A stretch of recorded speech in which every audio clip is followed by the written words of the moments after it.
All right, hey friends, welcome back. Sean here from Team Love Thailand. Um, yeah, crazy world. Things are just like seems to be out of control in a lot of places. The U.S. government's making a lot of decisions that are affecting people all over the world.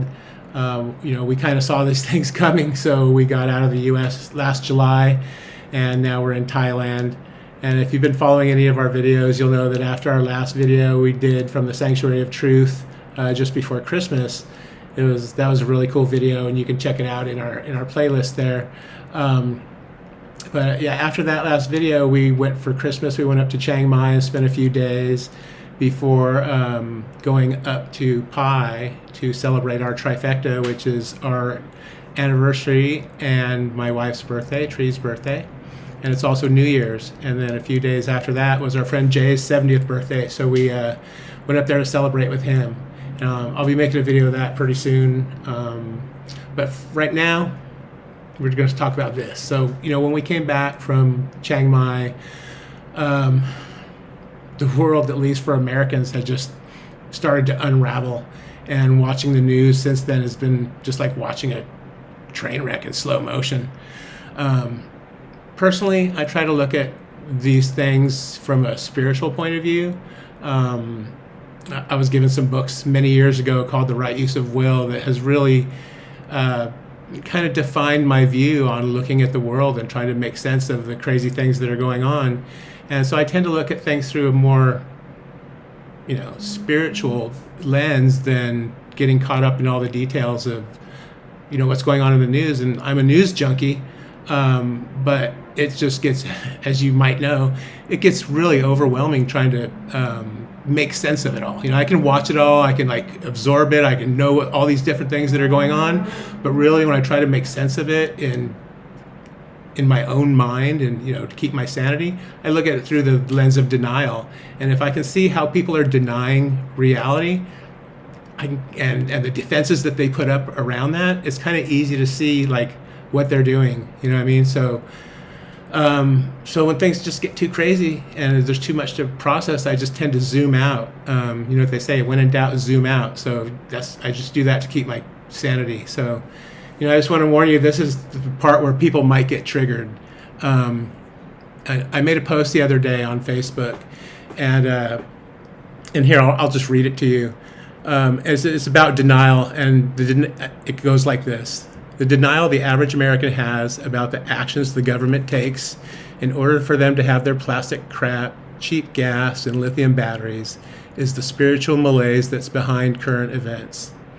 This is our karma as a nation. When 5% of the Earth's population consumes 25% of the resources, yeah, I'm looking at you, America, a rebalance is inevitable because the planet cannot sustain it. Think about all the violence the U.S. has committed against the planet for this imbalance to take place. Our government tends to go into other countries and destabilize them so that we can send our NGOs and all these other corporations in there to just steal their resources so that we can have all their resources. So when you think about all that we've done to the planet, we've got 700 military bases all over the world. We're a country who was founded on genocide and slavery. And what do we hope to come out of it? A lot of good things have, I'll start to ramble here. A lot of good things have happened from what the U.S. has done, but I don't know. I do not trust the government. They have made many bad choices over many years, and it's all kind of led to this place. And, Trump sucks. Trump is horrible. We did not vote for him, but he's not the real problem. He's just the result of the problem, which has been what we're talking. Jimmy Carter tried to warn us in the 80s. Jimmy Carter tried to warn us in the 70s that we were consuming too much and that we had to tighten our belts, and people didn't like that at all, and they kicked him out of there. So ever since then, that truth has still been there, and we use up so much of the world's resources. And so this is what we use. The U.S. consumes 18% of the world's primary energy consumption. The U.S. consumes about 1/3 of the world's paper. The U.S. consumes about 1/4 of the world's oil. and 23% of the world's coal, 27% of the aluminum, and 19% of the world's copper. The impact of the U.S. consumption of resources has a significant impact on the environment. For example, Americans eat way more food than they need, and they throw away large amounts of food each day. Responsible use of the Earth's resources is important for the long-term security and sustainability of the planet.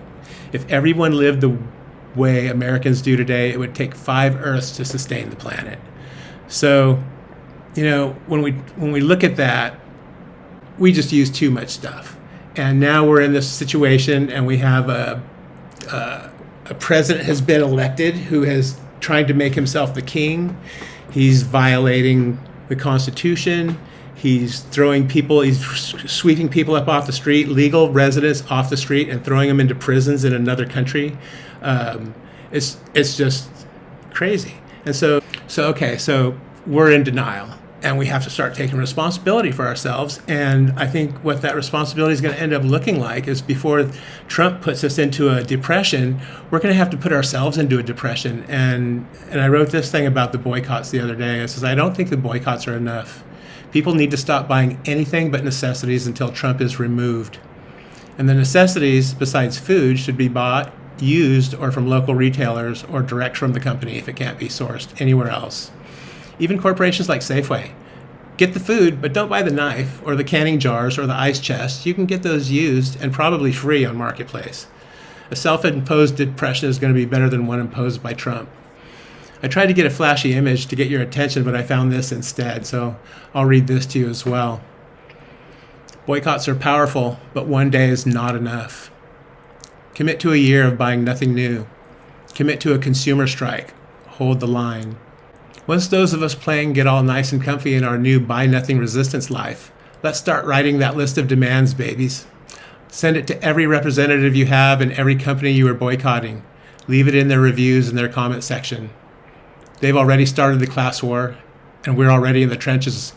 Some of us just don't know it yet. It's time to start fighting back. It's time to hit them where it hurts the most.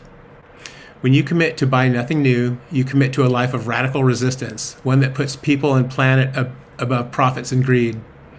Many of us can also start saving money to support ourselves and our community should we need to escalate to full-blown general strikes. Be prepared, resist, buy nothing. Feel free to share your consumer strike resistance tricks and tips in the comments. There's always more to learn. I want to hear what your grandma did to save money, and what would your list of demands be? So this is what's going on. We had the big strikes last weekend, the big protests last weekend, and now we're all boycotting. But we need to really think about what it would be like if a depression comes and hurt the corporations first before they start hurting us. And like Jimmy Carter said, we're going to have to tighten our belts. But if we don't, what's going to happen? So anyway, like I was saying, I look at it through the lens of denial.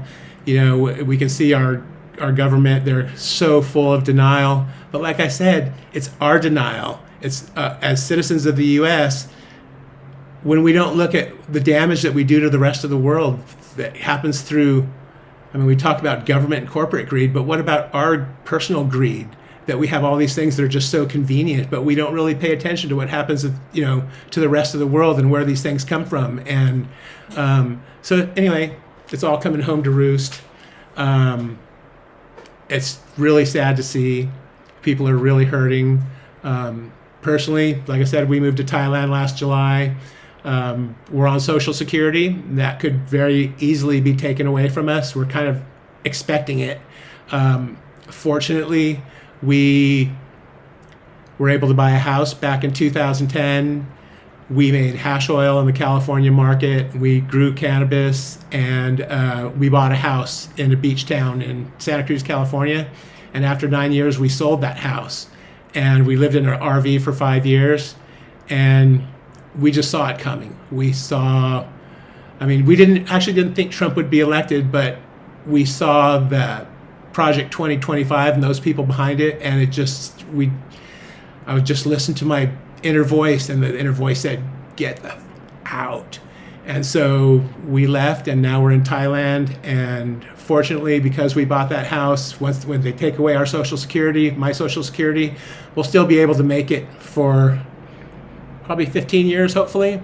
And so we'll see where it all goes from there. But anyway, I just want to end this by saying I'm really feeling for all the people that are suffering right now. Your 401ks and stuff are all taking a big, huge hit. I'm not trying to toot my own horn, but I did try to warn people that if they had 401ks, they could liquidate it all into cash and put it into safe holdings without having to pay taxes by just leaving it in your 401k. I'm sorry it's kind of late for that now. Unless your 401k is still in the up, you might want to think about that. But I'm not a financial expert, so don't take any of this as financial advice. Again, I just hope you're all doing good. If you got any questions you want to ask, I do a lot better when I'm answering direct questions. So than I do from reading. So anyway, I'll close now, and just sending love to everybody out there, and we're just pulling for everybody. All right, you guys take care. Peace.